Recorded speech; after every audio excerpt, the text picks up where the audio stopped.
할렐루야. 주님의 십자가의 은혜가 우리 안에 함께 하실 줄 믿습니다. 사순절을 통해서 예수 그리스도의 십자가의 피, 보혈의 피를 계속 말씀을 나누고 있습니다.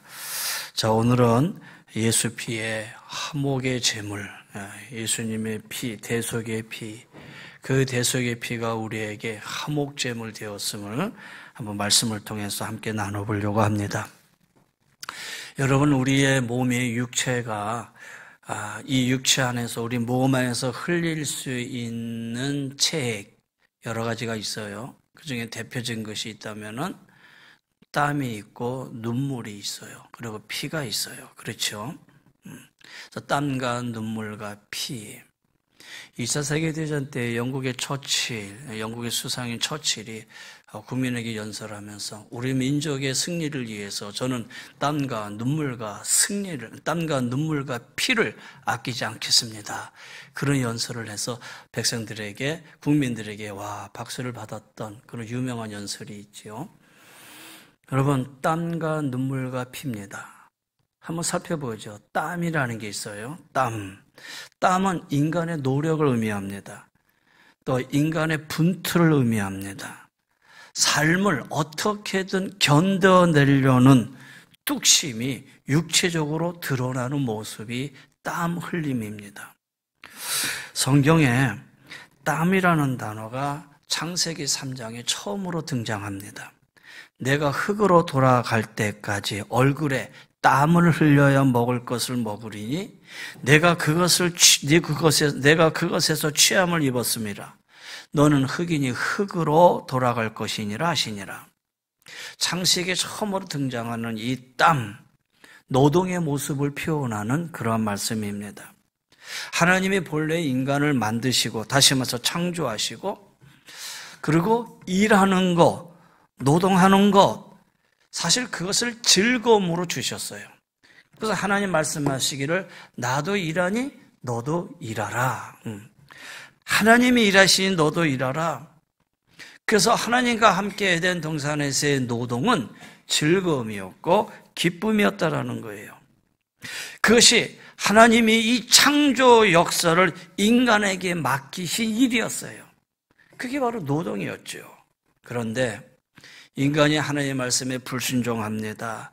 죄를 짓고 난 그 다음부터는 그 노동이 즐거움이 되지 않고 괴로움이 됐어요. 오히려 힘겨움으로 변질됐어요. 그 상징성이 바로 땀인 거예요. 누가복음 22장에 보면 예수께서 힘쓰시고 애써 더욱 간절히 기도하시니 땀이 땅에 떨어지는 핏방울 같이 되더라 그랬어요. 예수님이 십자가 길을 걸어가시기 전에 겟세마네 동산에서 무릎을 꿇고 기도하는 간절한 모습을 땀방울이 떨어져 핏방울처럼 되었다 그랬어요. 다시 말해서 간절함과 노력이 들어있는 인간의 체액이 바로 이 땀입니다. 그러면 그 다음에 눈물이 있어요. 여러분, 눈물은 어떻습니까? 눈물은 슬픔과 아픔을 나타냅니다. 애통을 뜻하는 말입니다. 그 안에는, 눈물 안에는 간절한 열망이 들어있습니다. 시편 39편에 다윗은 이렇게 기도합니다. 여호와여 나의 기도를 들으시고 나의 부르짖음에 귀를 기울이셔서 내가 눈물을 흘릴 때에 잠잠하지 마옵소서. 내 눈물을 하나님 외면하지 마옵소서. 고난을 당하는 다윗이 하나님 앞에 나와서 기도할 때에 눈물을 흘리며 기도하며 그 눈물의 기도가 부르짖음으로 확대되면서 마지막에 나오는 것이 우리 안에서 쏟아지는 눈물이다라는 거예요. 시편 126편에 눈물을 흘리며 씨를 뿌리는 자는 기쁨으로 거두리로다. 황량하고 앞이 보이지 아니하는 막막한 자리.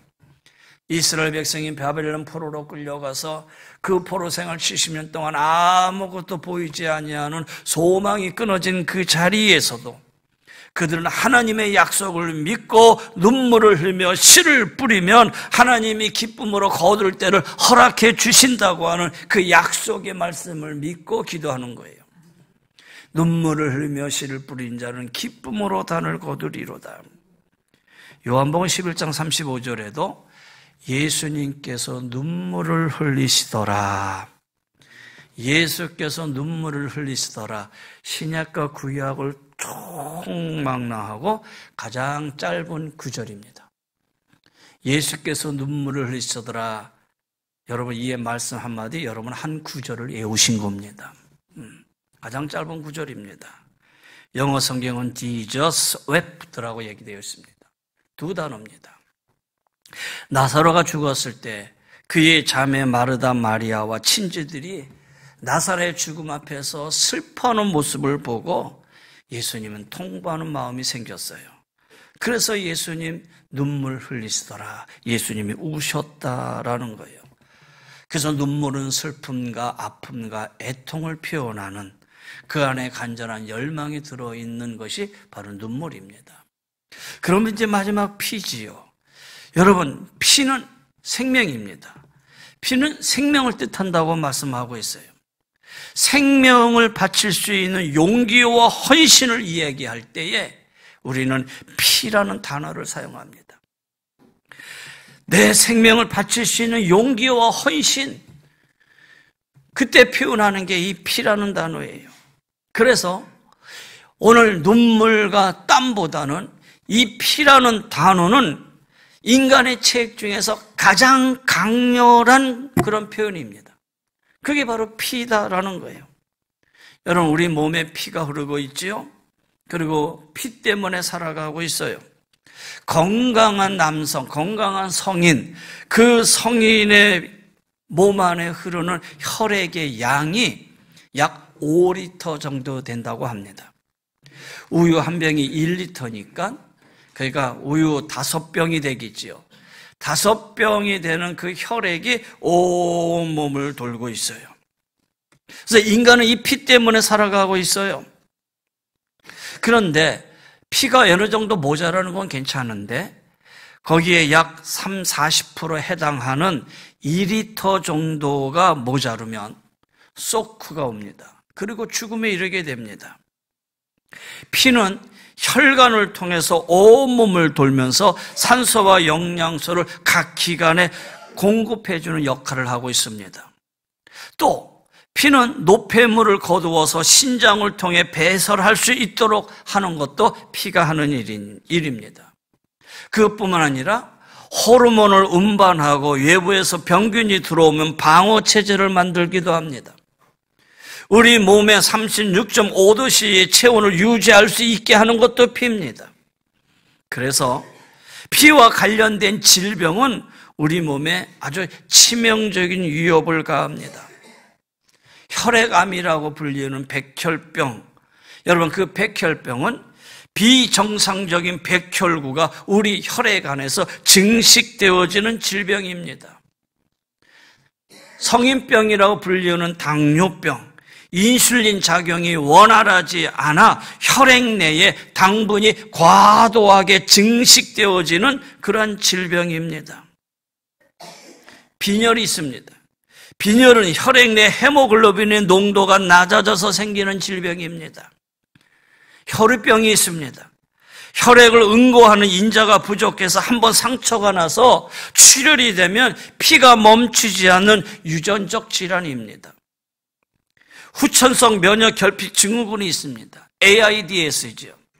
바이러스에 의해서 백혈구가 감염되어 면역 체계가 제대로 돌아가지 않는, 제대로 작동하지 않는 이 질병이 바로 AIDS입니다. 이것은 제가 상식이선 얘기 아니라 여러분 조금만 찾아보면 다 나오는 얘기입니다. 의사 선생님 앞에서 제가 의학을 얘기하는 게 아니라 아주 기본적인 겁니다. 그렇다면 피에 대해서 성경은 어떻게 이야기하고 있느냐? 제가 사순절 시작하면서 루터는 성경을 짜면 뭐가 나온다? 피가 나온다고 그랬어요. 성경은 피에 관한 이야기가 참으로 많이 나옵니다. 그만큼 인간의 몸에 중요하고 우리의 신앙생활에도 중요하다는 의미입니다. 레위기 17장 11절 말씀입니다. 여러분 오늘 이 말씀을 잘 보세요. 앞에 PPT에. 육체의 생명은 피에 있음이라. 내가 이 피를 너희에게 주어 제단에 뿌려 너희 생명을 위하여 속죄하게 하였나니 생명이 피에 있으므로 피가 죄를 속하느니라. 이 말씀을 보세요. 여기에 생명이라는 단어가 있습니다. 피라는 단어가 있습니다. 그리고 속죄하게 하였나니 죄의 속죄함이라는 단어가 있습니다. 이 말씀 안에 아주 중요한 세 가지 단어예요. 생명이라는 말, 피라는 말, 속죄라는 단어. 이것들이 같이 움직입니다. 그래서 생명이 곧 피가 되고 피가 곧 생명이고 피의 제물이 있어야 속죄, 용서함을 받게 된다는 것입니다. 다시 말해서 대가를 피의 생명으로 갚아야 할 만큼 인간의 죄와 불의는 하나님 앞에서 엄청난 것이다라는 거예요. 그런 의미에서 예수님은 피의 제물이 되셨습니다.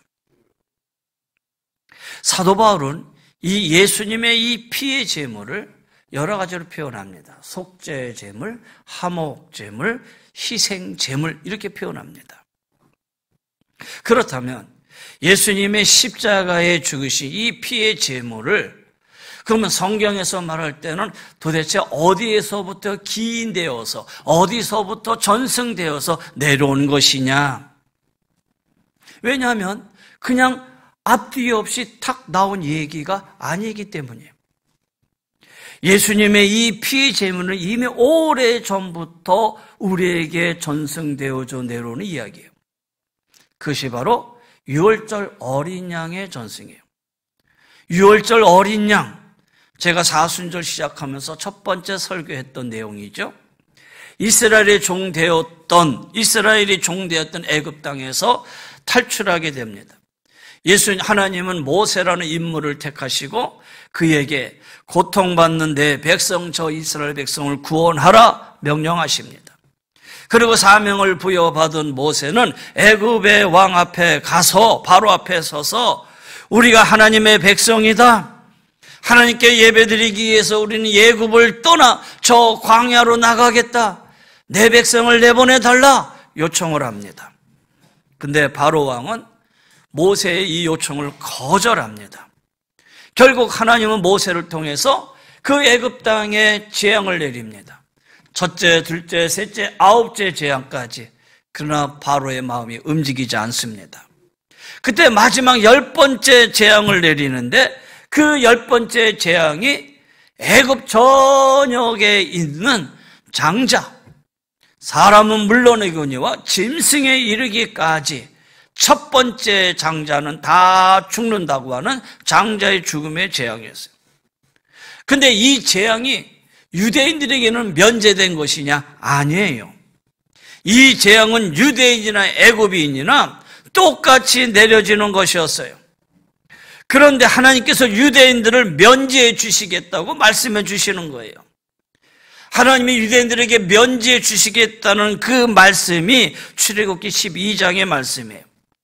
너희 어린 양은 흠없고 1년 된 수컷으로 하되 양이나 염소 중에서 취하고 이달 19날까지 간직하였다가 해질 때에 이스라엘 회중이 그 양을 잡고 그 피를 양을 먹을 집 좌우 문설주의 임방에 바르라라는 거예요.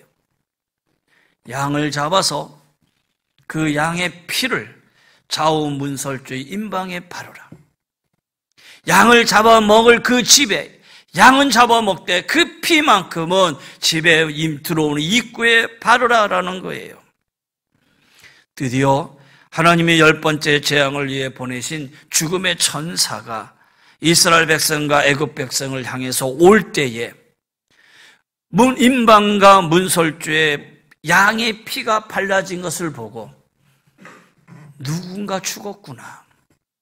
누군가 이 집을 대신해서 죽었구나. 이미 죽음이 이곳에 왔구나.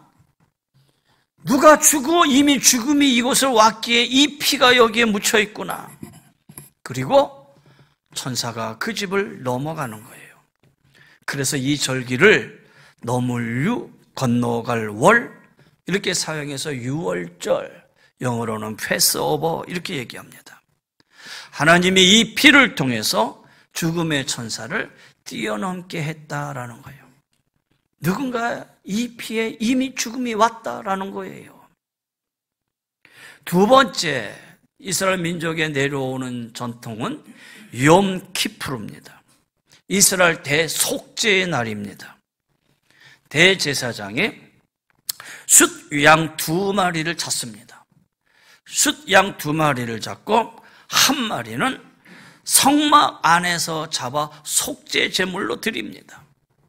대제사장은 제물을 들고 성막 가장 깊숙한 곳, 성소를 지나 지성소, 오늘날 말하면 이 강단상이겠죠? 지성소 안으로 들어갑니다. 그곳에는 대제사장만이 들어갈 수 있었어요. 근데 이 지성소 안에 들어가면은 모세 때 하나님으로부터 받은 언약궤가 있습니다. 그 언약궤 금뚜껑인 카포레트라는 곳에 그 금뚜껑 위에 바로 이 어린 양의 피를 거기다 뿌립니다. 그리고 이스라엘 백성들의 죄를 고합니다. 하나님, 이 백성의 죄를 용서하시옵소서. 그때 대제사장은 용서하신다는 하나님의 음성을 들어야만 합니다. 하나님의 음성을 들리면 그 대제사장은 그때서야 성막에 나와 하나님이 우리의 죄를 용서해 주셨다라고 선포하는 거예요. 이게 바로 대속죄의 날입니다. 또 반면에 또 한 마리의 양은 이 양에게 나의 죄를 전가합니다. 이스라엘 백성의 죄를 전가하는 거예요. 나의 죄는 이제 너에게 갔다. 그리고 전감을 받은 이 양을 끌고 가서 광야에다 갖다 풀어놓습니다. 광야에 풀어난 이 양은 바로 그 광야에서 사라지든지 아니면 맹수에게 잡혀 먹든지 그렇게 죽어야 할 운명입니다. 그래서 이것을 아사살의 희생양 이렇게 얘기를 합니다. 그것의 염소라면 아사살의 염소 이렇게 얘기를 하지요. 그 일이 있은 후에 하나님은 이스라엘 백성의 죄악을 이제는 기억하지 않으신다라는 거예요. 이제 사라졌다라는 거예요. 이 죄가 이 아사셀의 어린 양에게 전가되어 광야에서 죽임을 당했어요. 사라졌다라는 거예요. 근데 이것이 신약에 왔을 때 세례 요한이 예수의 지나가심을 보고 이렇게 표현합니다. 요한복음 1장 29절입니다. 이튿날 요한이 예수께서 자기에게 나오심을 보고 이르시되 보라, 세상 죄를 지고 가는 하나님의 어린 양이로다. 세상 죄를 지고 가는 하나님의 어린 양이로다. 예수님이 세상의 죄를 지고 가는 하나님의 어린 양, 다시 말해서 십자가의 길을 향해 갈 수밖에 없다라는 것을 세례 요한이 암시해 주고 있는 거예요. 자, 대속죄의 날의 전승입니다. 세 번째는 바로 이사야 53장, 지난주에 말씀드렸어요. 이사야 53장에 나오는 여호와 종의 노래입니다. 여호와의 종의 노래예요. 앞으로 오실 메시아, 이런 모습으로 우리에게 다가오실 것이다 라고 예언을 합니다. 그가 찔림은 우리의 허물 때문이요 그가 상함은 우리의 죄악 때문이라. 그가 징계를 받음으로 우리가 평화를 누리고 그가 채찍에 맞음으로 우리가 나음을 받았도다. 허물의 대속물입니다. 죄악의 대속물입니다. 평화의 대속물입니다. 질병의 대속물입니다. 대속의 죽음을 맞이하는 여호와 종의 노래입니다. 그런데 놀랍게도 이후에 신약시대에 마태가 자기 마태복음을 기록을 하면서 예수님이 죄를 용서하시고 질병을 고치시고 하나님의 나라를 선포하시는 모습을 보면서 바로 여호와의 종의 노래 이사야 53장에 있는 말씀을 그대로 인용을 합니다. 그것이 바로 마태복음 8장에 있는 말씀이죠. 예수께서 말씀으로 귀신들을 쫓아내시고 병든 자를 다 고치시니, 그 다음 보세요. 이는 선지자 이사야로 통하여 하신 말씀에 우리의 연약한 것을 친히 담당하시고 병을 짊어지셨다 함을 이루려 하심이더라. 할렐루야. 예수님께서 십자가에 죽으신 것을 우리를 위한 하나님의 어린 양의 죽음으로 이해하고 받아들이고 그리고 믿음으로 고백하고 그 말씀을 기록을 한 거예요. 그리고 마태 이후에 사도 바울입니다. 초대교회 시절이죠. 예수님 십자가에 죽으시고 부활해서 승천하신 그 이후에 초대교회 때의 사도 바울은 이 말씀을 그대로 받아 다시 한번 가르치고 있는 것이 오늘 본문의 말씀입니다. 이 예수를 하나님이 그의 피로써 믿음으로 말미암아 화목제물로 세우셨으니 이는 하나님께서 길이 참으시는 중에 전에 지은 죄를 간과하심으로 자기의 의로우심을 나타내려 하심이니 그랬어요. 피를 믿음으로 말미암는 예수님의 피로서 믿음으로 말미암는 화목제물로 예수님을 세우셨다라는 거예요. 사랑하는 성도 여러분, 우리는 예수님의 피를 통해 용서를 받았습니다. 할렐루야. 여러분 보세요. 하나님은 어떤 분이시냐? 하나님은 의로우신 분이세요. 의로우신 하나님은 죄와 함께 할 수 없어요. 의로우신 하나님은 죄를 싫어하시고 죄를 미워하시고 죄를 심판하시는 분이세요. 죄에 대한 징계를 반드시 하시는 분이 바로 하나님이셔요. 그래서 죄의 값은 사망이라고 그랬잖아요. 죄의 값은 사망이기에 하나님은 구약에서 동물을 통해서 죄 지은 자들이 이 동물이 죽음으로 하나님 앞에 나오게끔 만들어 주셨다라는 거예요. 그런데 이제 하나님은 새로운 일을 다시 시작하려고 하셔요. 이 죄인을 의롭게 여기시고 하나님의 아들과 하나님의 자녀로 세우시겠다라는 거예요. 네가 내 앞에 나오기 위해서는 염소와 양이 죽어야만 나올 수 있었는데 이제는 그것이 아니라 내가 친히 너를 내 자녀, 내 아들과 딸로 세우겠다라는 거예요. 그런데 이것이 하나님에게는 딜레마예요. 고민이에요. 이걸 어떻게 해야 되느냐라는 거예요. 왜냐?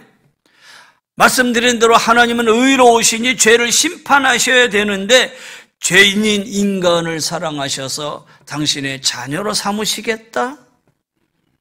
고민이죠. 딜레마죠.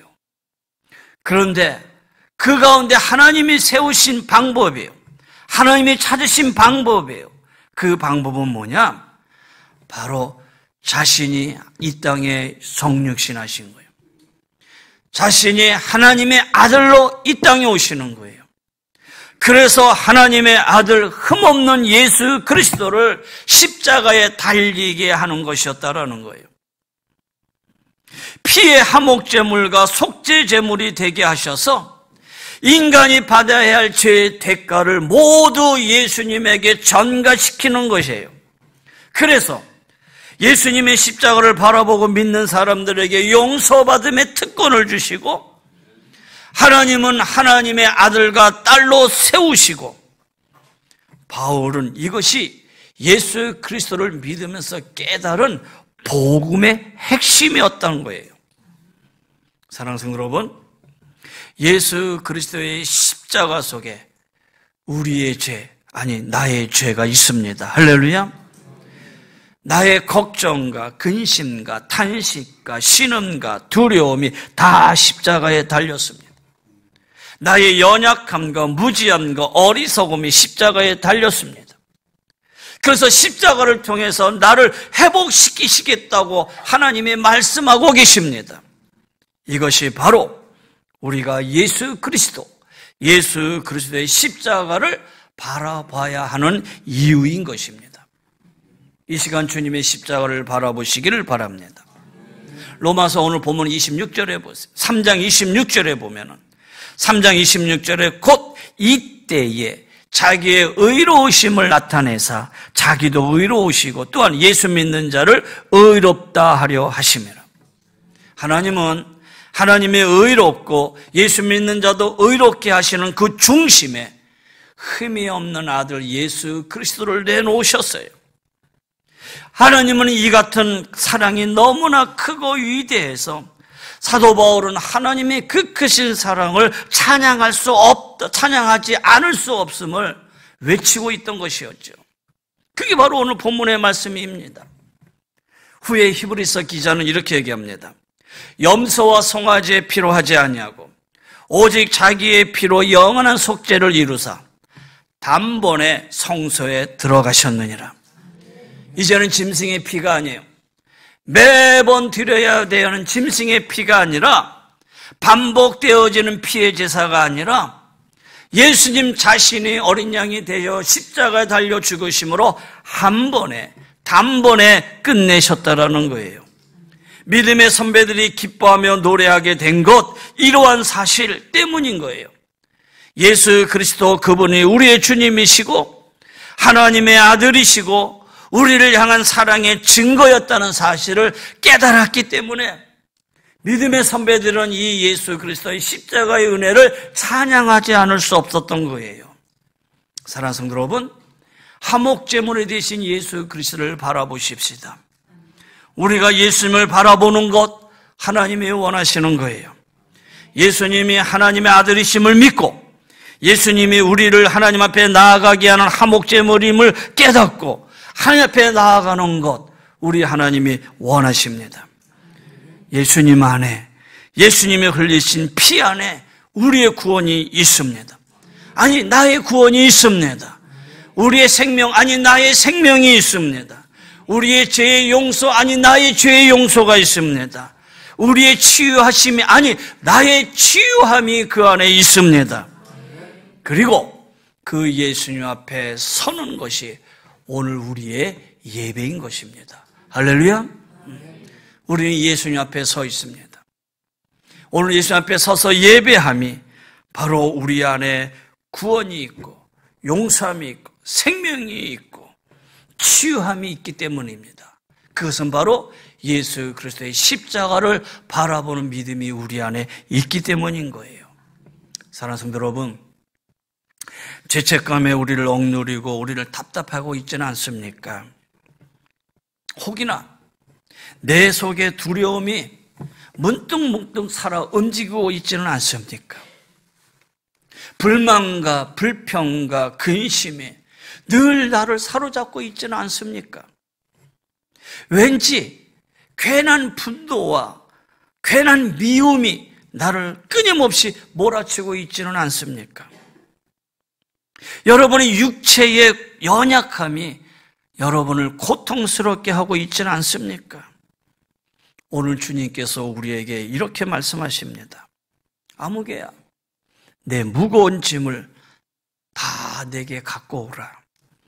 내가 너를 위하여 십자가에 못 박혀 피를 흘렸다.